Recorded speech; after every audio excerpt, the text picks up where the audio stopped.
This is a Rubik's clock. It's the event that nobody likes, and yet everybody does. It's the other white meat of twisty puzzles at the World Cube Association competitions.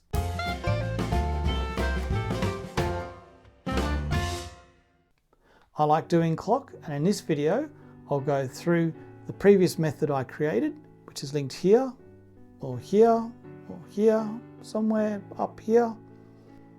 But in this video I'll go through the same technique but add a fifth number for the middle clock so you don't have to flip. This is the no flip method of the calculation from last time. It's only 5 numbers to remember, 1 for each clock face and then 1 for the middle, which you work out as you're working out these ones. There's no complicated math, there's no adding up, there's no alphabet, there's no storytelling, it's just 5 raw numbers which you can work out within the 15 seconds. If that becomes too hard and you can't work it out, you can still resolve to the same method we had before, and you just flip it at the end to do the solution. I'll be going through both variations in this video. Let's go.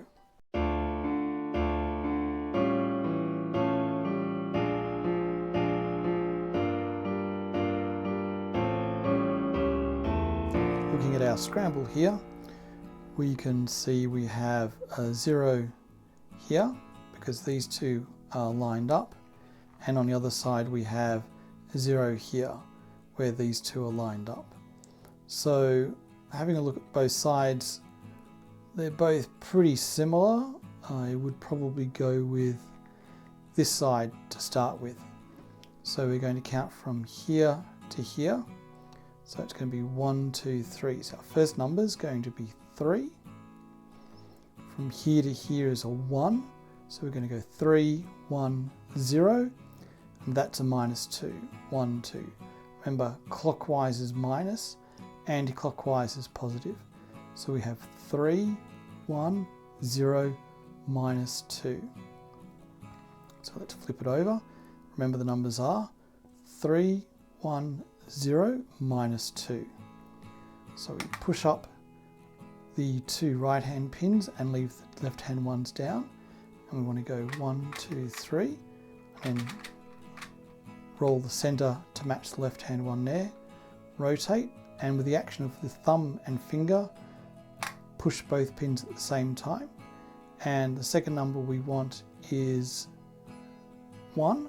So we go +1. And that's the 0 there, so we don't need to do any more. Rotate round, and as you rotate, push down with the thumb, and on this finger push up that bottom right hand pin. Numbers again are 3, 1, 0, -2. So we go push this one to here, and it's nothing changes here because it's 0. Rotate again, push down with the thumb, push up with the right finger to bring up the right pin, and this one will be -2. -1, -2. Roll this around to here, then push up the bottom left hand pin so you have 3 up, and you can roll all these pins face up. Then I like to smush down all those 3 and leave that one there. When you rotate, it means you've got 3 pins up and 1 down, so then you can start to get this to here, and then push up the top right hand, push down top left hand, and start going around. So push that up with your finger underneath, push down with your thumb, roll down to match this one. Again, push up, push up with the finger here, push down with the thumb there, roll around to match that one, push them all up, and roll to the top.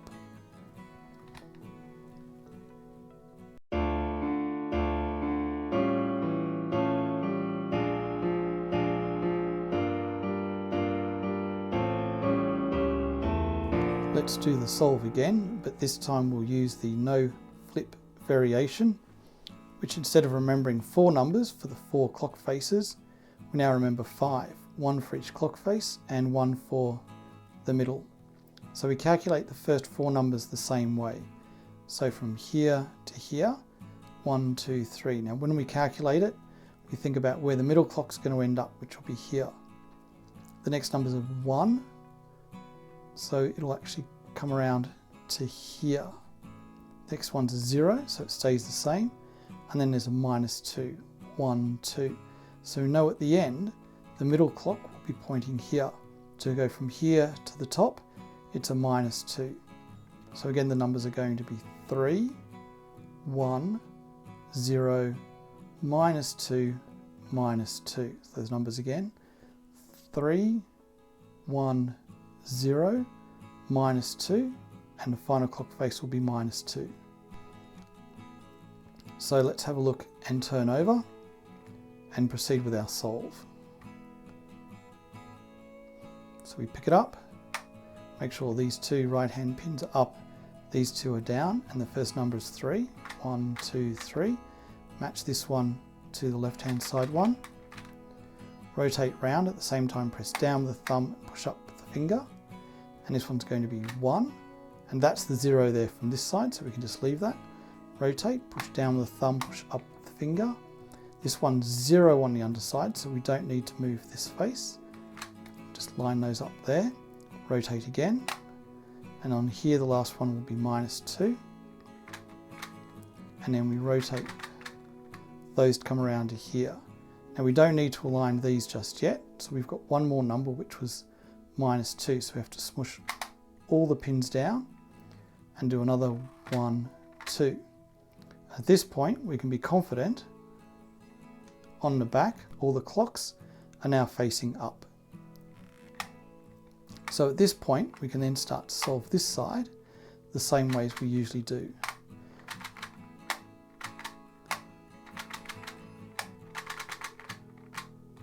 And we finish.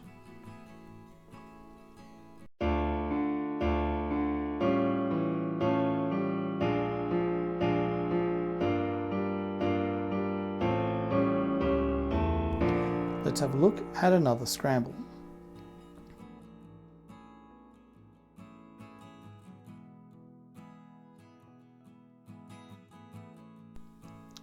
This time having a look at the scramble.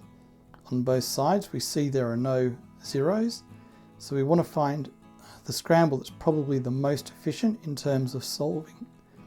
I tend to prefer ones that always go in an anti-clockwise direction. That one's not an anti-clockwise direction solve. And then this one would be 1, 2, 3 to there. It's going to be 1, 2, 3 to there, 2 to there, 2 to there. So this one's got a nice pattern to it. So maybe we'll go with this side just because it makes the solving and the numbers a little bit easier. So again, from middle to left, we go 1, 2, 3, and the middle clock face will end up here. So I'll put my finger there just to remember that. From here to here, it's going to be 1, 2, 3, because that's a -3. So it's +3, -3. From here, this one to this one's +2, 1, 2. And then from here to here, it's going to be -2, 1, 2. So it's actually quite easy to remember this one. So 3, -3, +2, -2. We know the clock face will end up here, so it's going to be a -1 at the end. So the numbers to remember are 3, -3, 2, -2, -1. So to solve this, again, in the starting position, again the pins would not be adjusted. Starting with the white side, because the numbers we want to remember are on the left hand side. Starting with the white side, right hand pins up, left hand pins down. The first one's going to be 1, 2, 3, and we roll the middle round to here. Rotate, down with this one, up with this one, and again this one's -3, 1, 2, 3, and that was the opposite one here for a 6. Rotate again, left one down, right bottom right up, 1, 2, roll this around here, rotate again, -2, roll around here, and at this point you can probably also just push 3 down. It doesn't really matter because the last one's just going to be affecting that one. We go -1, and just to confirm, all the middle clock faces here are facing up. So staying on this side, we can then push up, keep this pin down, push those pins up, and start to solve just the corners. Again, I like to push down and push up at the same time in one action, and then roll to the top.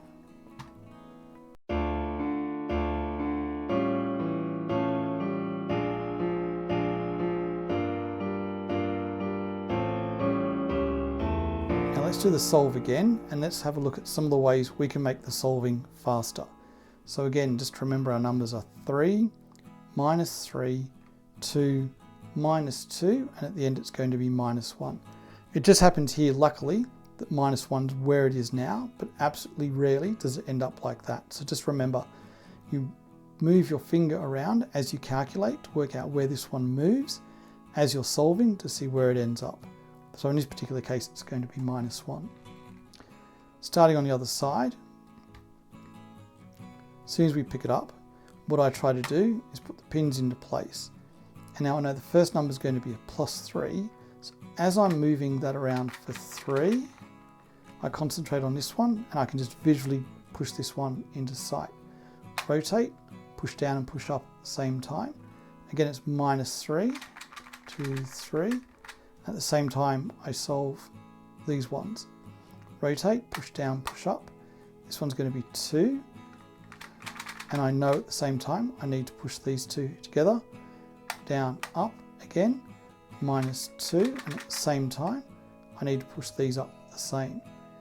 Push down 1, it's going to be -1, and then at this point I've got 1 pin up, so I can push 2 up and then start solving the middles. It's the corners, I mean. And we're done. Check the other side. Good to go. So the optimization is as you're moving this side, you're moving this side at the same time. So you're doing this kind of action. Down and up, twisting, down and up, twisting, down and up, twisting, 3 pins down, do the last twist there to make it up to 12, and then you can push them all, then push up and down to start doing the corners.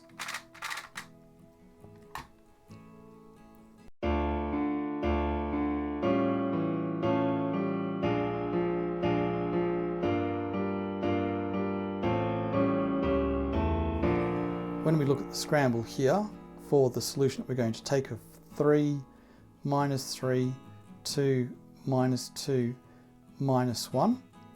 When we look at the scramble on a tool like csTimer, for example, here, you can actually see that this particular side, which is the back, has the same numbers. It's a slightly different order because of the way we do the scramble, but we can see we've got +3, -3, +2, -2, -1. So if you want to practice, you can use csTimer as a really good way to get the hang of how to use these numbers for doing the clock face. The first group of numbers is not going to give you a hint because you're doing both scrambles for both single pins and then double pins, and so it's very not possible to actually use the first part of the scramble to calculate this side at a time. Obviously in a competition you won't be able to see the scrambles, but when you're practicing by yourself, if you just can't do the math, you can have a quick sneak peek at the csTimer numbers and then use that for this.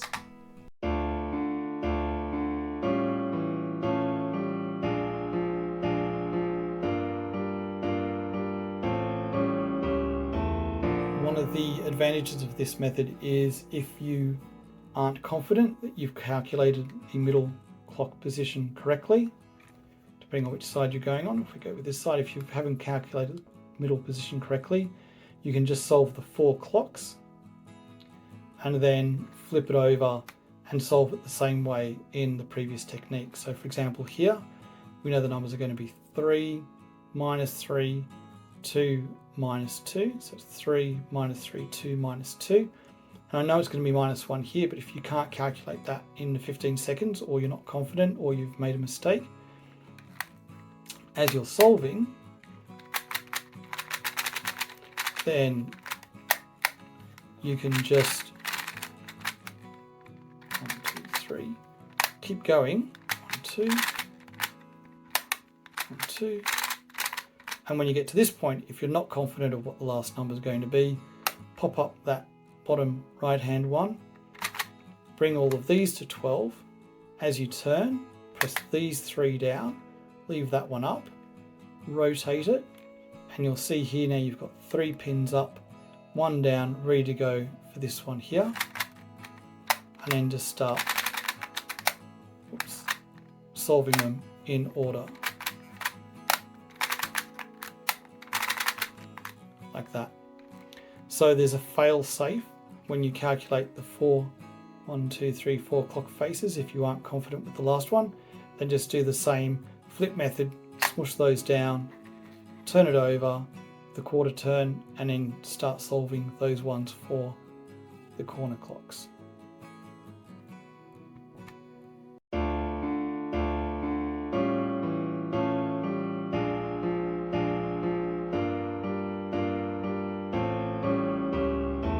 Let's talk about the clock hardware. One of the things I've done here is I took the clock apart completely and I used a silicon lube on the plastic, which is specifically made for plastic toys. It's not actually a cube lube. I used WD-40 silicon lube here, which I got from Bunnings for about $8 or $9 from memory. And I sprayed it a few times and it seems to have loosened it up quite a bit, quite nicely. The other thing I've done is when I screwed it back together again, the screws here and here, I didn't do it up very, very tightly. One of the places where you get a lot of friction is on the clock face on the inside of the plastic here. So if you don't screw it together tightly, then you'll get a lot more fluid movement. The other choice is to not screw it in at all and just use sticky tape to tape it up, and that way the clock faces are not pressing against the inside plastic here, which causes a lot of friction when you're moving the clock. A lot of boring math later.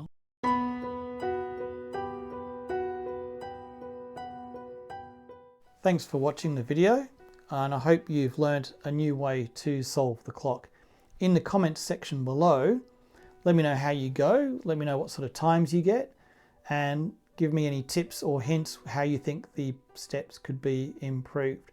One way obviously is not to do the rotations, but that requires a little bit more dexterity in using the fingers and thinking about which clock face you're going to be rotating next. As always, don't forget to subscribe so you get notifications of when new videos are released. Here's a link to the earlier video I created showing the flipped version of the algorithm, as well as some highlights from the cube competition I went to where I met Charlie Eggins again. Thanks for watching and bye!